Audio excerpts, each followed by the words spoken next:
Okay, Nina Valentine, welcome back to HPANWO Radio for another visit, and it's good to have you back on the show again. Hello, and thank you for having me back. Cool. Are you well at the moment? I am well, yes, thank you. I feel quite honoured to be here. It's an honour to have you. Thank you. And we were talking last week about psychopaths now, and what I call pseudo-psychopaths, which are people who are just ordinary people like us, but have surrendered their will to psychopathy. Yeah. A good example would be people who in the work, a good example is that examples all around us, because I found that almost everything in society seems to be designed to persuade us to surrender our will to psychopathy. Yeah, absolutely. In the workplace. Yeah, well. Education. Before then, an example, I think, you're born, obviously.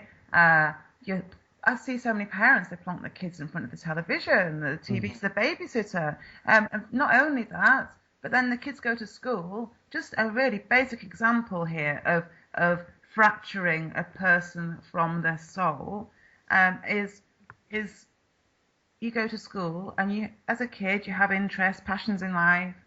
You're very quickly conditioned to think of the things that you love in life as a hobby, as opposed and focused on having a separation between what you're going to do as your future job and what you do in your spare time as a hobby.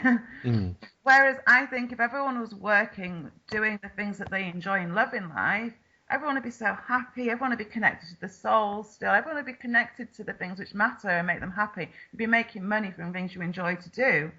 But no, you're conditioned really quickly to have a separation between what you do for a job, for a living, and the things you do in your spare time. If you can afford to then, if you're lucky enough to have a job which pays you enough money to go off and do these quote-unquote hobbies.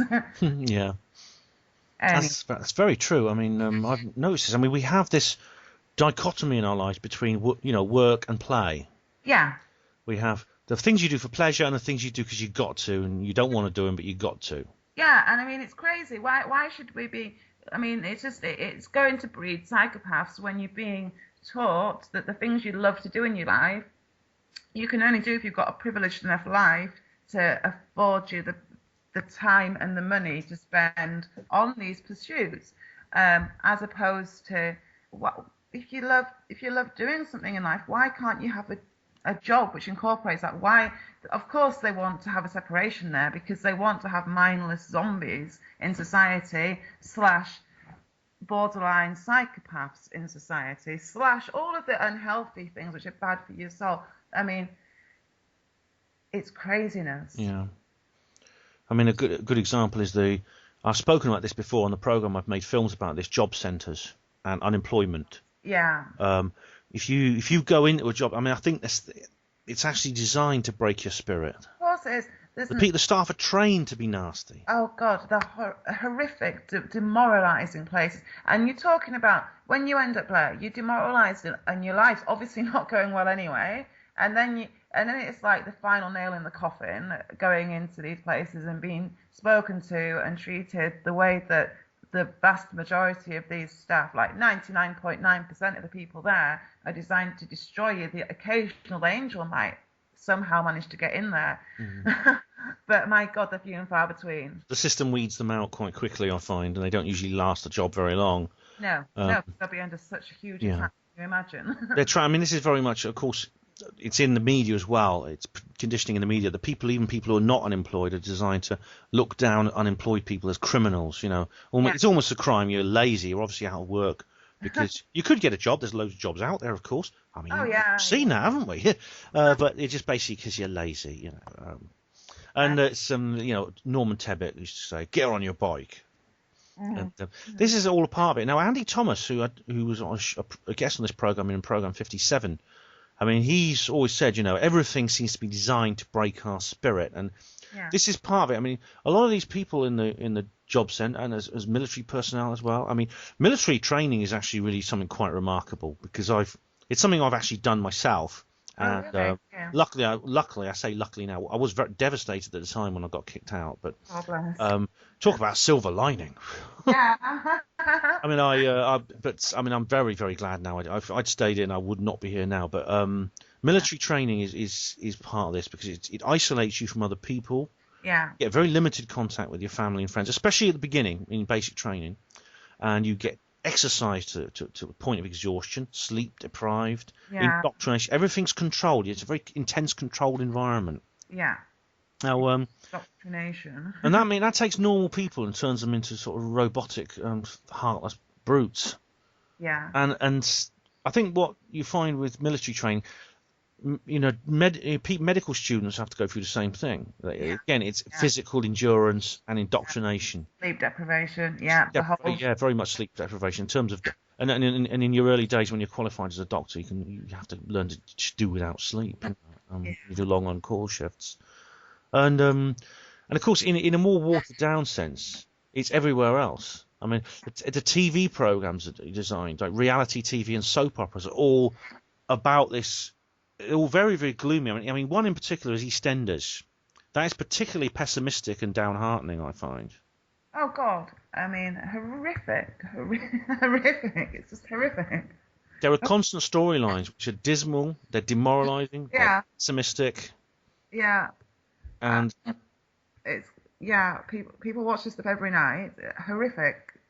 I'm sorry. I don't have a television, thankfully. Well, you're not missing much. No, I really am not. I mean, occasionally if I'm at my mother's house, just even the television being on. Now, you don't, obviously we're aware of the fact of what's going on with the TVs, but when you don't have one in your life at all, and you are suddenly in a room where there is one, you become ultra sensitive to the things that you think you're aware of just by knowing. Yeah. But I can't. It's really hard to explain. The point is, if I'm near a television now, it's just crazily. It's so drone-like when you've not had one in your life for a long time. It's just crazy, and it's very scary that everyone sat around from birth onwards, plonked in front of these things. Yeah. It's actually pretty scary thought, Yeah. Well, there's lots of violent imagery. There's lots of mindless focusing on things that don't really matter. That's another thing. It's celebrity gossip. Oh yeah, it's everything here to feed the ego and to think only on the physical and basically keep you as cut off and disconnected from source as possible, so that you've got no God connection whatsoever. It's all about the ego. Yeah, I mean, it's important. I mean, a lot of listeners will already be aware of this, but the powers that be, the Illuminati, whatever you choose to call them, they laugh. On one level, they'll tell us that there's no such thing as spiritual matters at all. It's just it's just a load of rubbish. But they know secretly that it's real. Oh God, yeah. They know that, and then they take advantage of that secretly. Of course, because that's wherein lies their strongest power lies in conning as many people as possible that there is nothing other than the here and now. Yeah. Because of course, there's not that many people who are going to go around publicly being Satanists, as they are obviously Luciferians. But there's not many people in this reality now who are going to publicly be Luciferians. So occasionally one of the underlings is revealed, like Jimmy Savile, for example. Occasionally, but I mean, he's the small fry. Just in your bog standard normal people, though. I mean, just normal people in society like us. What I'm trying to say is, if you've got a spiritual connection going, you're going to be going for your good spiritual connections, or your quote unquote good, which means usually stereotypically it's going to be God and Jesus. And that is exactly where the quote-unquote Illuminati or powers that be, whatever you want to call them, they don't want people in touch with that. That is our biggest weapon against them. So, of course, it's in their favour to have everyone switched off about the soul, to have everyone conned. It's all about the physical. They don't want us to have any defence against them, do they? Exactly. I mean, that's absolutely true. And what's more, I think the spiritual knowledge, more than anything else, is the cornerstone of this conspiracy. I think it's a bigger secret than UFOs. It's bigger than free energy. It's even bigger than the reptilians. It is the it's the foundation on which everything else is built. Is the spiritual awareness. Yeah. And they cut it off. I mean, they cut our connection in two ways. One of it is through, as you said, materialism and a denial of the spiritual. Yeah. And the other stream is religion. Yeah. That is the package off the shelf, organised religion.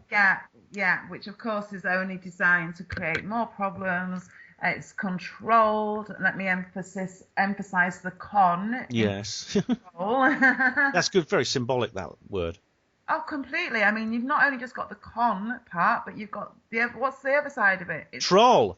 Yeah. Yeah. I mean, there's nothing good about this word.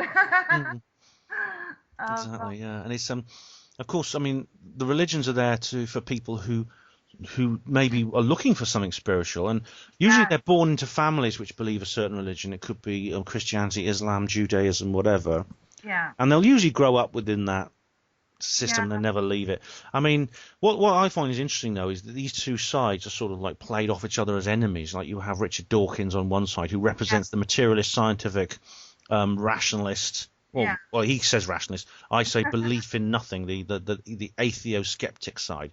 And on the other side, you get the priests, the mullah, the ayatollah, the pope, and whatever else you might call, whatever religion they might represent. The believer in the off-the-shelf package religion, based on superstition, on dogma. And I mean, some people do explore genuine spirituality through Gnosticism, but generally it's in the Bible, Quran, whatever, Torah, and God has revealed this to us, and we must worship Him through these various rituals and things like that.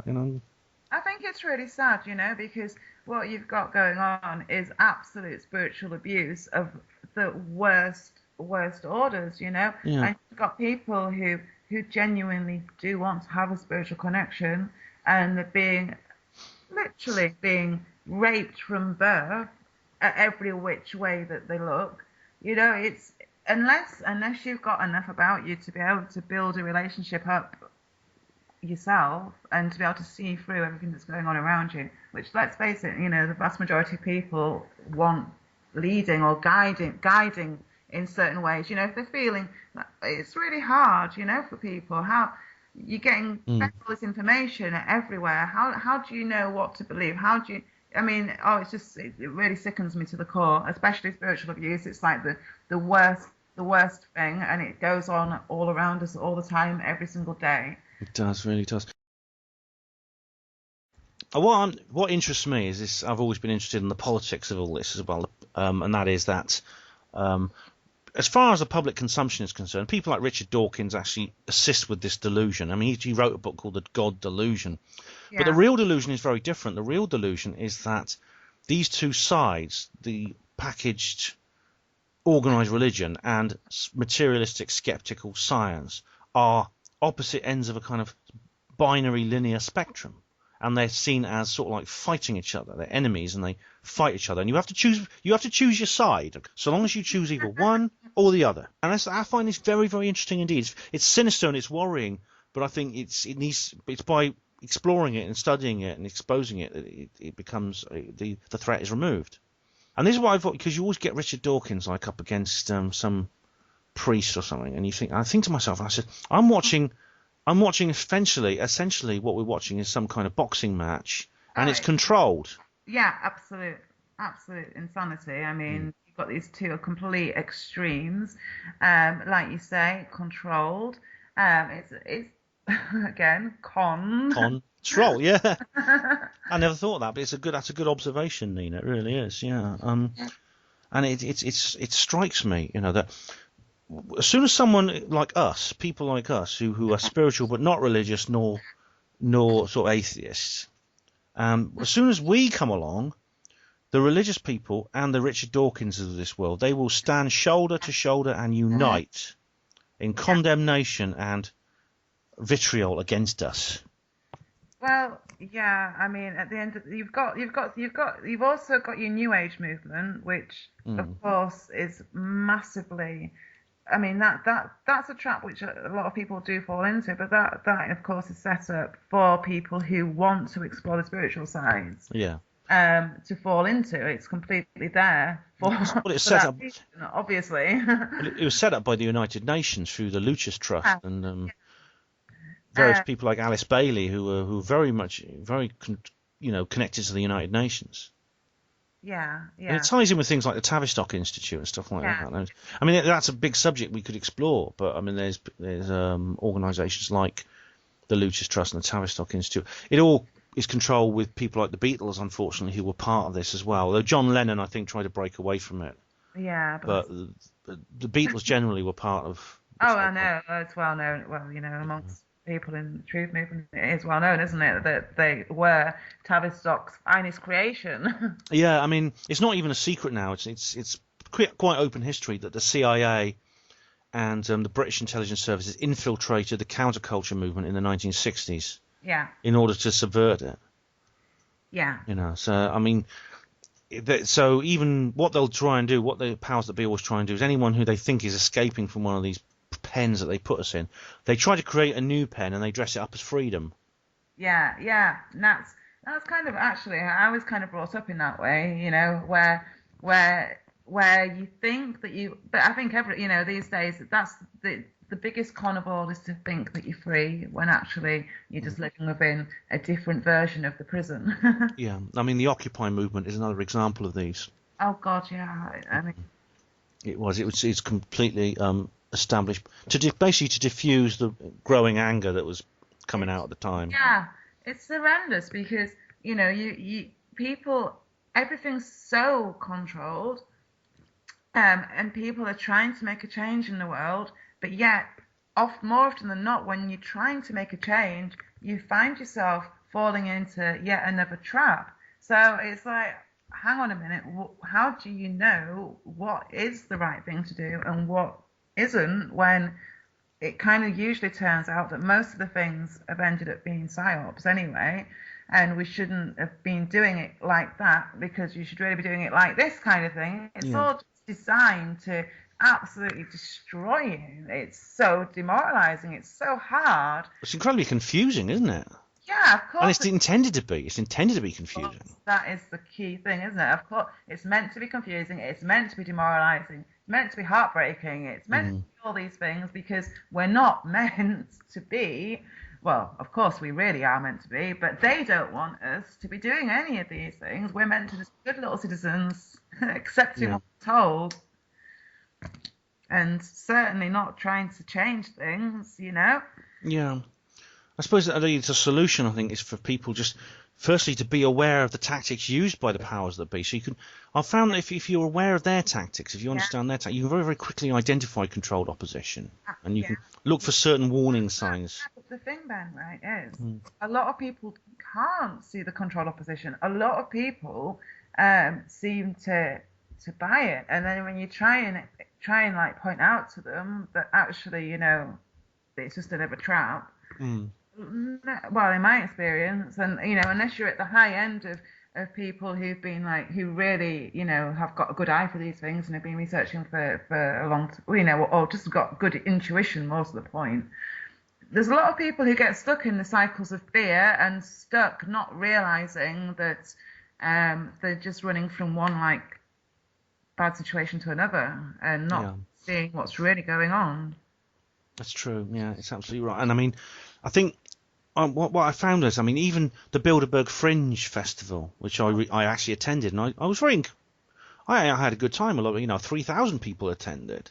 Yeah. There's signs. I mean, I'm not certain, but there are certain warning signs that itself was also controlled. Oh, absolutely. It was set up to well, the way I saw it, and this, I don't want to sound skeptical, because I'm really not a skeptical person. No, sure. But in this situation, I was saying to anyone that really would listen to me, I thought it was not the best idea to attend, because it really is like putting your name on a register for these things.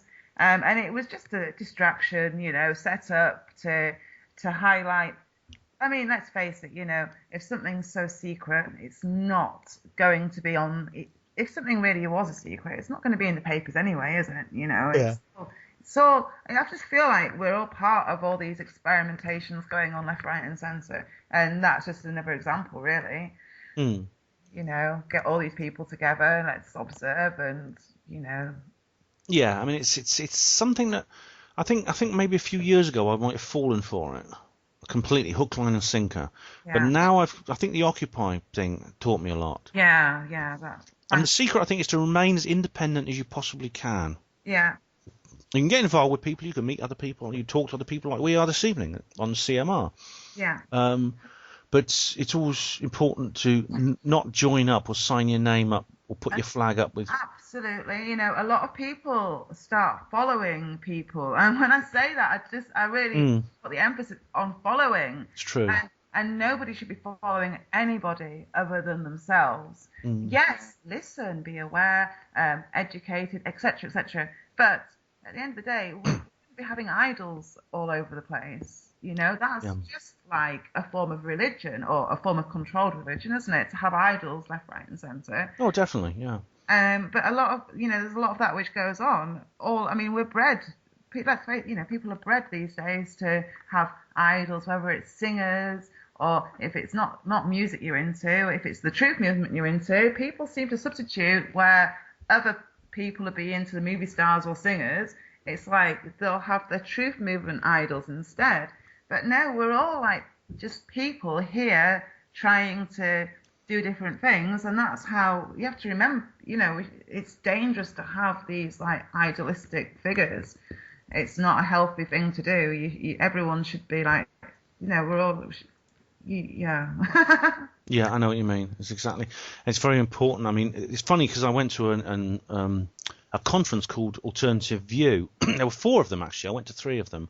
I went to the last 3. There's a new one next year, actually. And there was a lot of talk about people were standing up. And I do wonder why they said what they did and what their goal was. But people were standing up saying, look, we've got to organise, they said. We've got to organise along the models of conventional political movements. All we're doing is sitting here. We're completely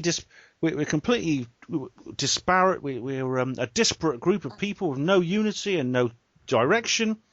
And, we need to start forming a structure. And I thought, it took me a while to realise what he was saying. I said, what he's suggesting is a very, very dangerous thing. Yeah. Because he's suggesting that we become exactly what can be controlled and what has been controlled, what has been successfully infiltrated and controlled in the past. Are we going to go down the same road that all they did? Yeah. I mean, you see it with, originally, the Labour Party was originally set up, I think, as a genuine organisation, in the time when everyone was very poor and, they wanted some genuine people behind it. And maybe even your granddad's organisation, the Scottish National Party, with the same thing. Yeah, I know for a fact that he was totally disenchanted with it by the time, as it progressed over the years. I know that it kind of, I think, probably to be honest, it was set up I know it was set up with genuine reasons, etc. But as time went by, it will have become so conformed because you see, the thing is, people are genuine. Well, not everyone, but you do have genuine people in life who set things up for the right reasons. But then what happens is, to progress in this world, you have to make all these. Well, it seems to be that you have to make all these.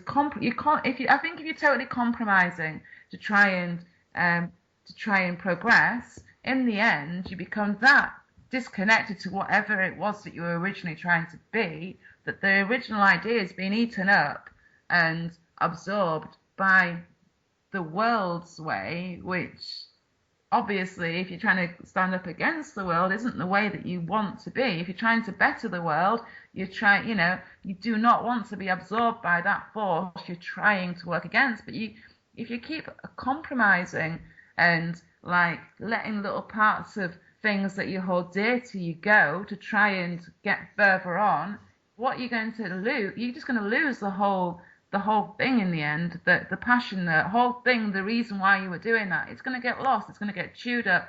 It's going to get dissolved, which is the whole point. That's what they want. That's what they exactly. That's absolutely true. And I urge listeners to go to program 59 of HPANWO Radio and listen to. The show notes, there'll be a link to that podcast. But me and Nina were talking about Nina's grandfather, who was a founder member of the Scottish National Party, and I was saying, he'd be pleased to see what's, the SNP in charge of Scotland. But maybe I shouldn't have said that, because look at Alex Salmond, who's the current leader of the SNP and First Minister for Scotland. He's a member of the Bilderberg Group. Yeah. He's a member of the Royal Institute of International Affairs. I think he's in several of these organisations, and he's a Mason. He's a Masonic high-ranking Mason. What this man at the AV conference, was suggesting that we just make exactly the same mistake as everyone else made, and just go down the same route into conformity and into control. Yeah.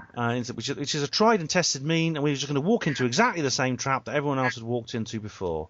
Yeah. So I'm quite pleased, the AV conference did go on being this disparate group of disorganised individuals, because it was when you're disparate and disorganised an individual, you can maintain your sovereignty, you can maintain your spiritual and intellectual worldview. Yeah. And I think that the real revolution has to be spiritual. It has to come from a spiritual basis. Absolutely, because that is the part they've been trying to crush out of everyone for so many generations now, and I have this like vision of, imagine how the world could be if we were all living mind, body and soul. If we could get that into sync, just imagine how amazing. We live on this beautiful planet. Everything could be. It's not unrealistic to think of the world from that viewpoint. It shouldn't be unrealistic, and it's not out of touch. It's not out of reach. At the end of the day, everything that's going on, it is reversible. It's just we need to all get kind of onto the same page, and like everything has to change, obviously. Yeah, that's right. Okay.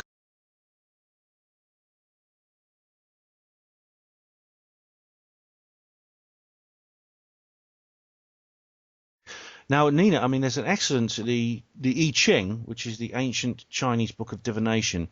Have you heard of that?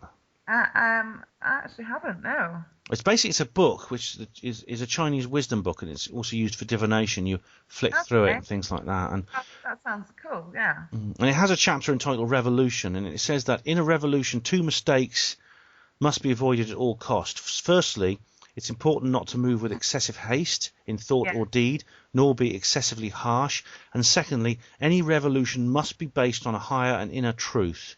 Any revolution not founded on a divine purpose will come to grief.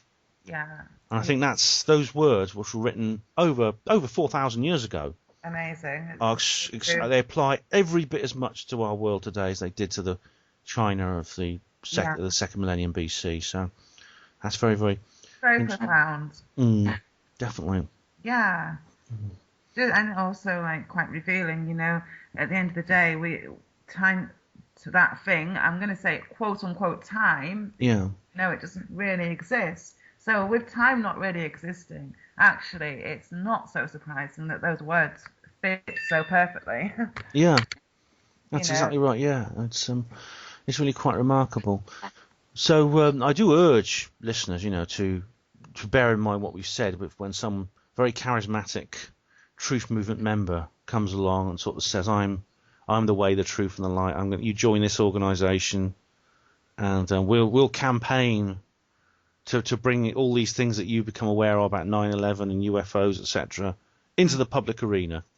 Mm-hmm. It's always a bit of a that's a bit of a warning sign. Double-edged sword, isn't it? Yeah. No, I mean, there are some well-known members of the truth movement, I deeply respect and I think are genuine. Of course. There are some, but there are others who are not. I think there are others who are controlled. I think if we just have to remember to be really discerning and not to be blinded by the truths which are being revealed, because of course with these psyops, of course they're going to give us truth, but there's they have to give us the truth to get people hooked, to get people interested. You'll find that usually these people at the start, they'll be so full of truth, it's amazing. And as time progresses, the lies are getting spun in there, and it's all such a big, huge trap. It might not be apparent at the very beginning, but it's something. I mean, I hate to chuck this phrase out there because I really do. But there is definitely truth in the idea that if something is too good to be true, then it probably really is too good. Yeah. In the world how it's run. If someone's getting all this airtime as well for if someone, to get media time even in the real world as we know it, you're not going to get that unless you're being backed by the people that you are meant to be standing up against. It's just not going to happen, is it? Well, we know because of AMASH, an organisation very close to both our hearts, how that was treated by Channel 4. Yeah. I mean, this is the thing. This is what the media do to you. Anyone, any genuine people. Don't never ever get involved with television. I mean, you can, unless it's live TV, you maybe blurt something out before they cut the line. But as far as recorded documentaries and filmmaking goes, don't touch it. I was actually asked to take part in a Channel 4 program soon after that Confessions of a Oh my God. Alien Abductee came out, and I just said, look, no.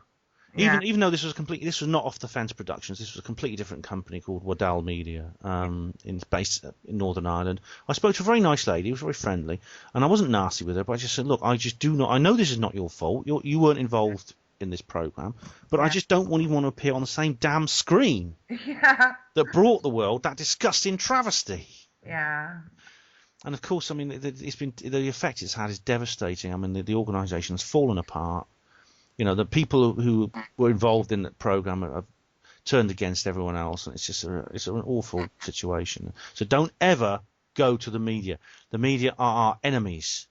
They will never give us the truth. Never. Yeah, it's true. The world is these days. You have to be very careful.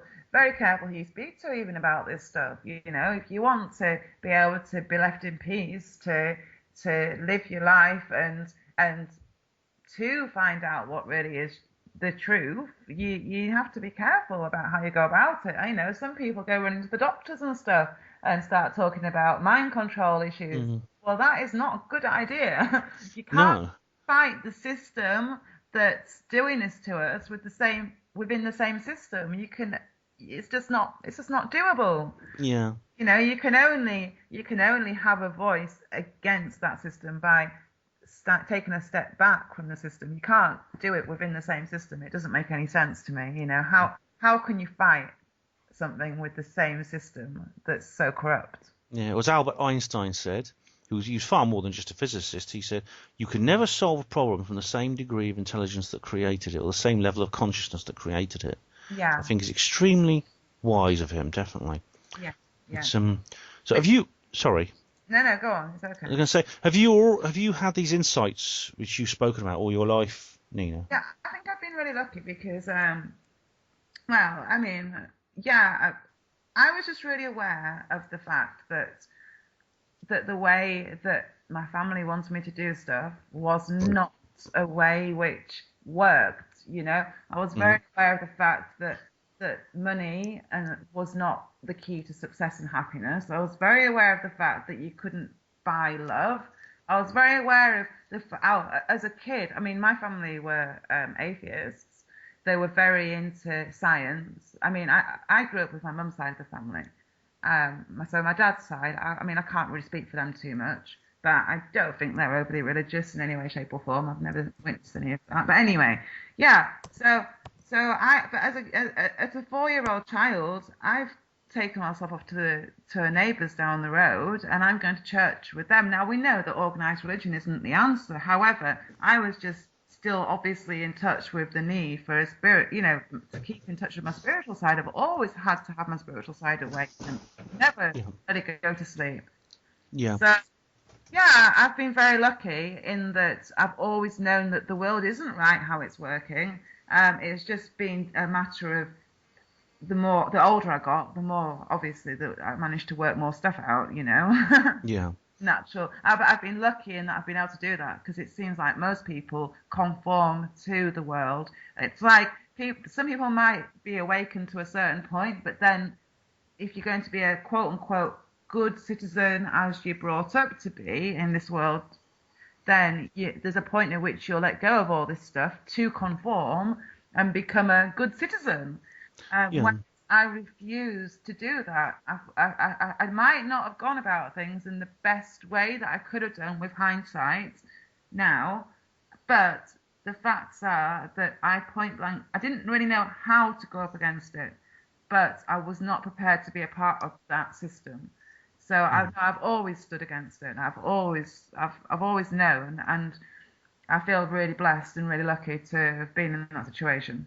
Oh, good, because that's good, and you are. I mean, you are blessed for that, because it has to be something that you have to make it your life. You have to live it. You can't Yeah. just sort of like say it. Because I mean, there was a recent poll about conspiracy theories in the United States, which showed that surprisingly large numbers of people, proportions of people, are conspiratorially aware.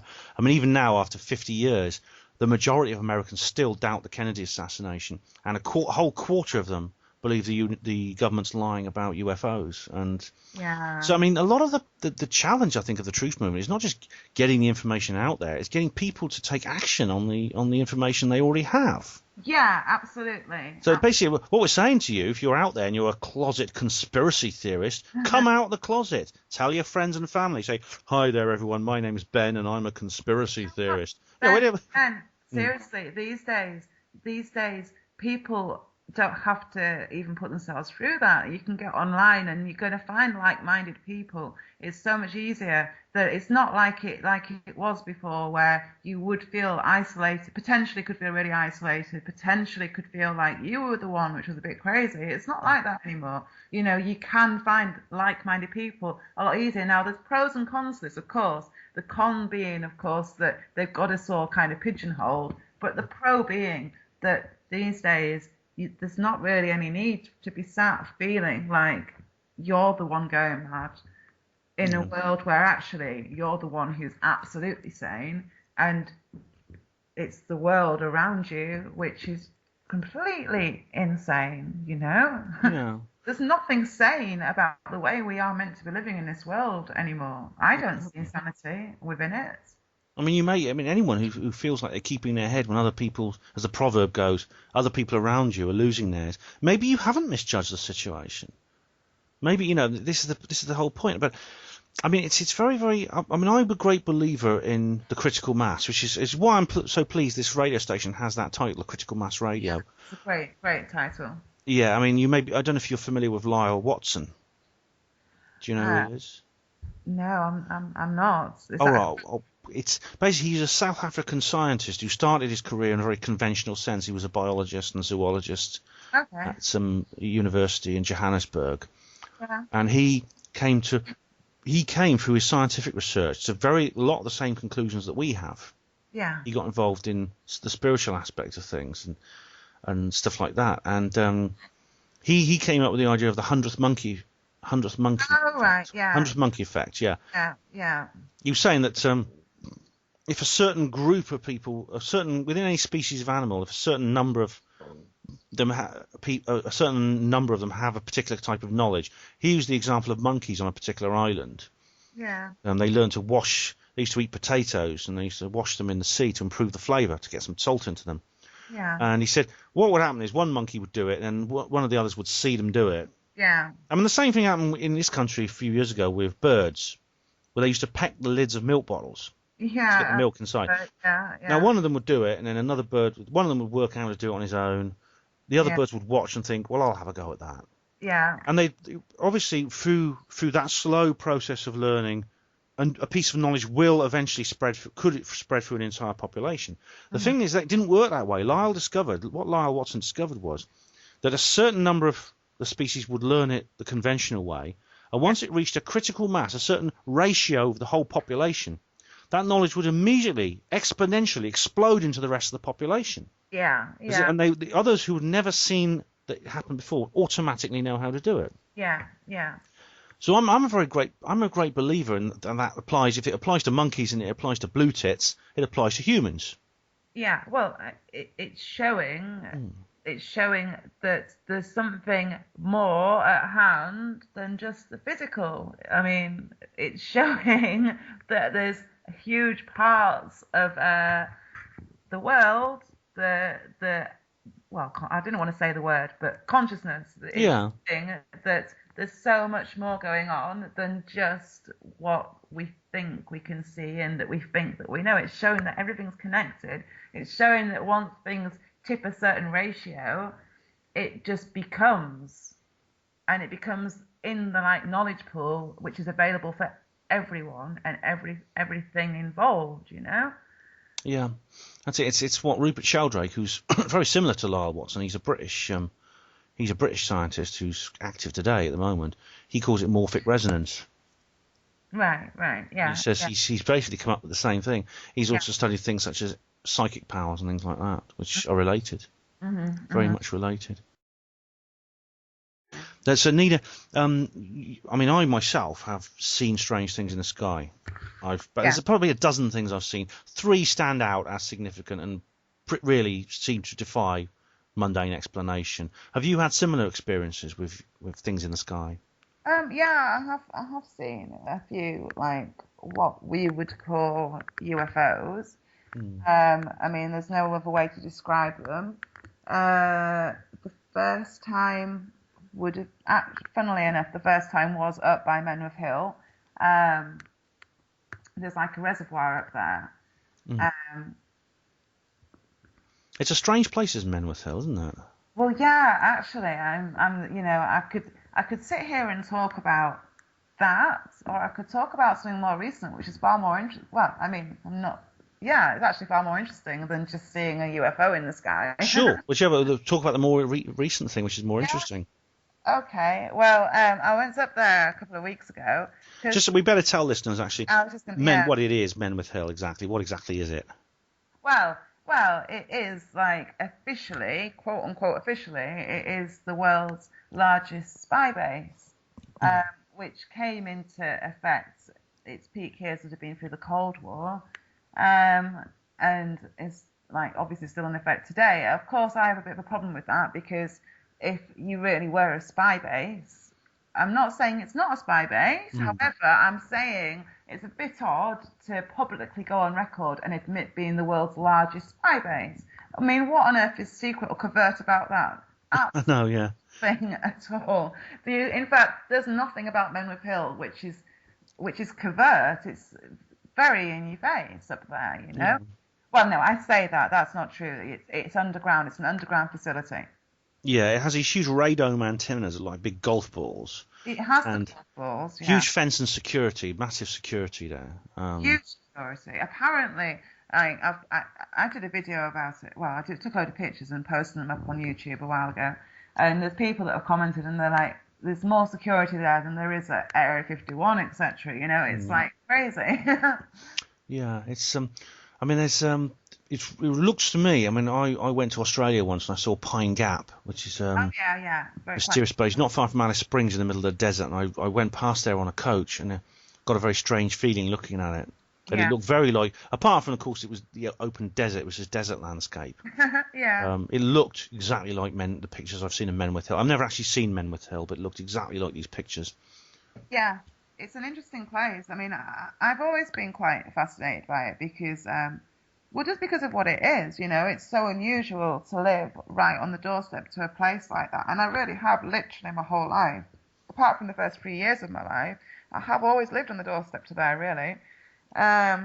So, you know, it's just an interesting place to live next to. Anyway, so what I do sometimes is I drive up because I quite like to spy on the spy base.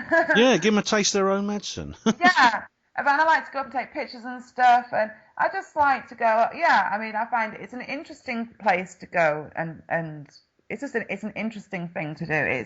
But a lot of people are scared of doing this, you know. But anyway. Last time I went up was actually not long after I did the interview with Miles. Probably about 3 weeks ago from now as we're talking. So yeah, it would have been like mid-July time. And so what I normally do is I'll go up and you can drive right around the whole thing. It's little country roads. These are not busy roads. Nobody really has to be there. They do lead places, obviously, but you're not talking about like a busy main road or anything. We're talking about little country lanes.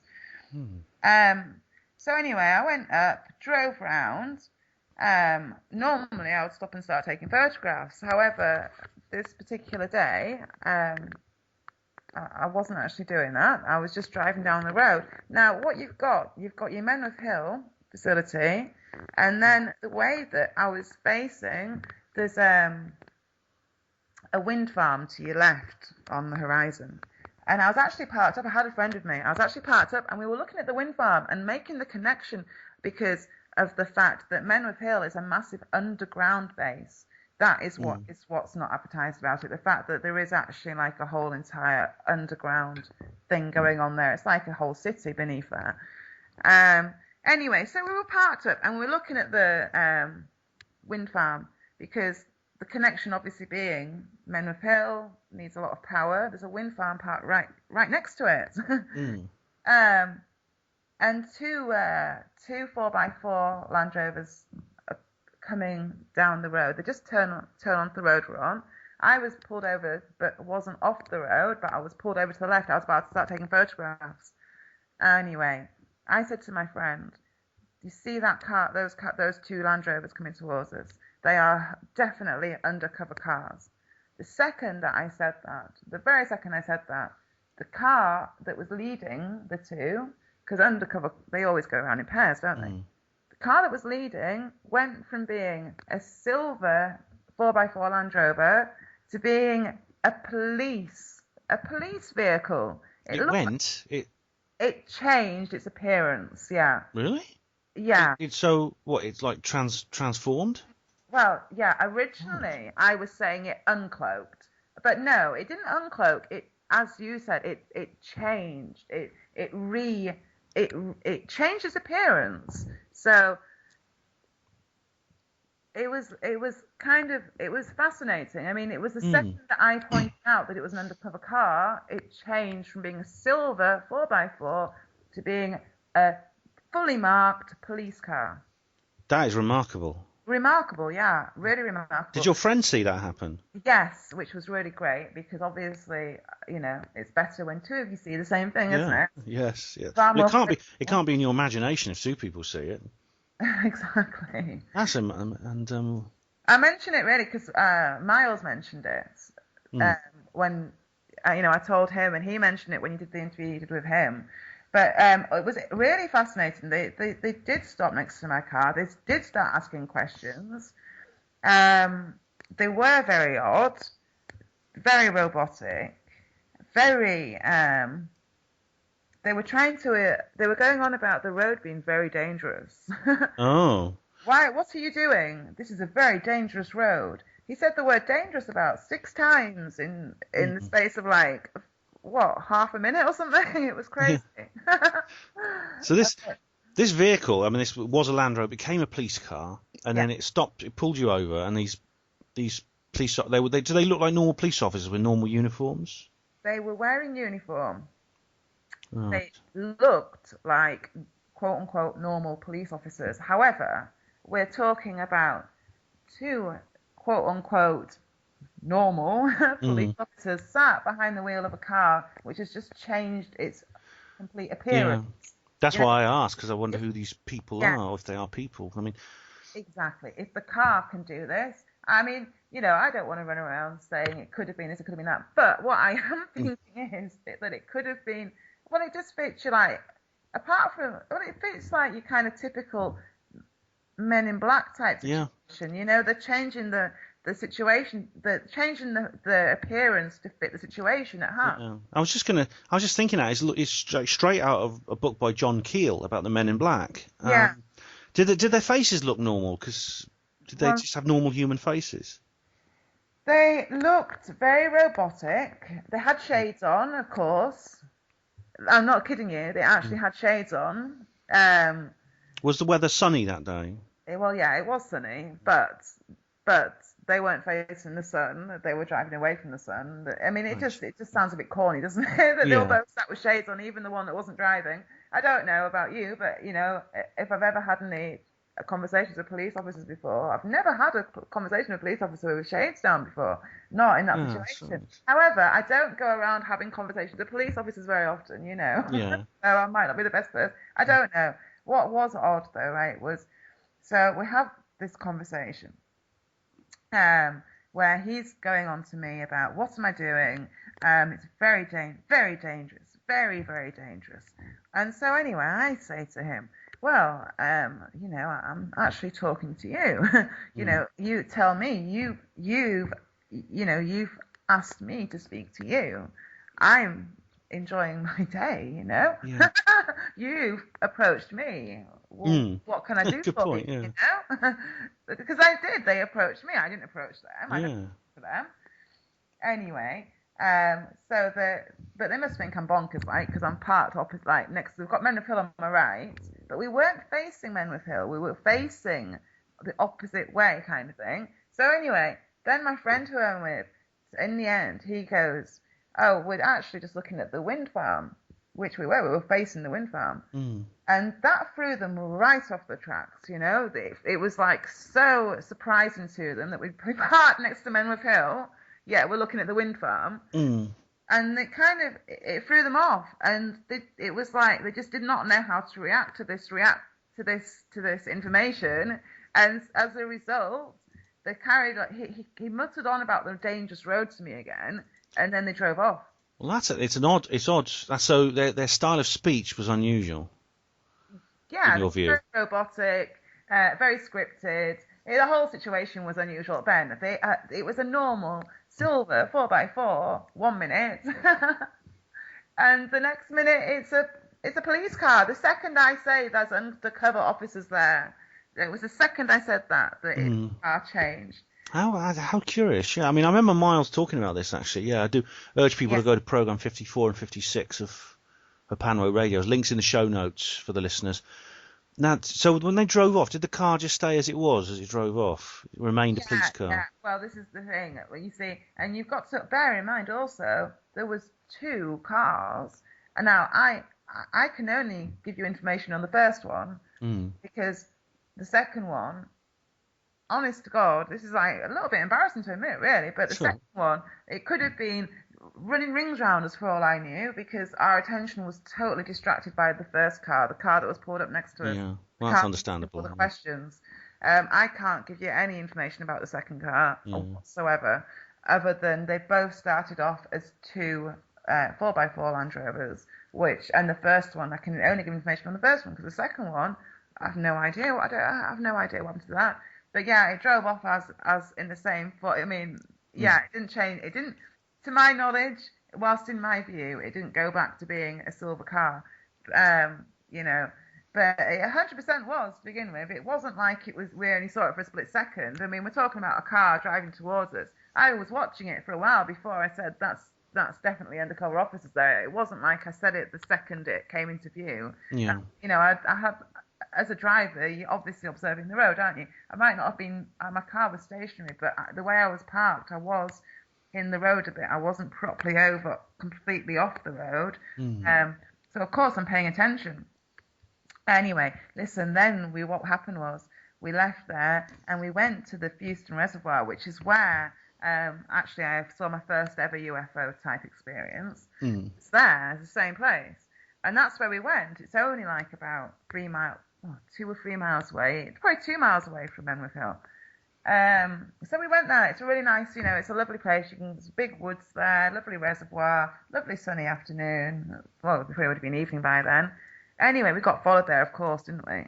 Was it the same police officers or same whatever they were followed you? They were a little bit cleverer.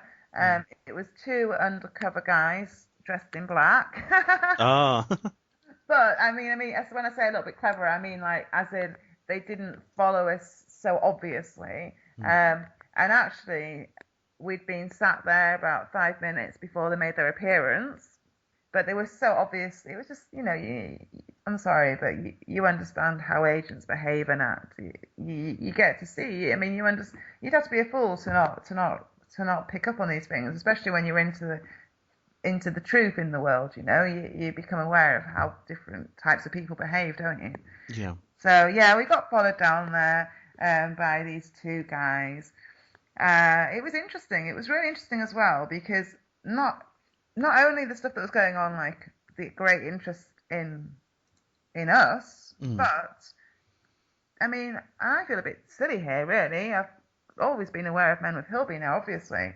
But what I've never really paid attention to is the fact we've got the reservoir right opposite on one angle, and then we've also got the wind farm. So in a triangle, really close together, you've got all within like 3 miles of one another. you've got Menriff Hill, you've got the wind farm, and you've got the reservoir. So, and what I'm trying to focus on really here is the fact you've got a whole huge, massive underground facility there. It's not so much what you can see above ground because there isn't that much to see. But underground, my ex's husband, my ex's father used to work there. I know a lot of people work there over the years. There's a whole city beneath there. That isn't just some rumour, it's fact, you know. Yeah, I mean, I think it's mentioned. There was a program about it, and a guy, was it Paul Kenyon? I can't remember who it was. He went around the country looking at all the secret places, and he said there's an underground facility at Menriff Hill. Yeah. You know, and I mean, if he knows, probably what's down there is probably much bigger than he talked about on the TV. Well, I mean, the reason why I'm mentioning like the reservoir and the wind farm is you've got your means to keep the place running. You're not relying on just, you know, on like British gas or whatever. You have your own power supply and own water. Yeah, its own water. Yeah. And, you know, I genuinely do think that you can get in and out of that base via the reservoir. There was some pretty bizarre things going on that day when we were there. It was just really one of those bizarre days where you see a lot of anomalies within the world that we live in, which we're all trained to not see, I suppose, and we're all trained to think don't even exist. Yeah, because it's what your experience with the vehicles and the people, and it sounds like very much like a Men in Black encounter, very much. And of course, this is a sensitive location. I mean, there's several other places. Which begs the question of if that's what we can remember. Did stuff? Nina? Not.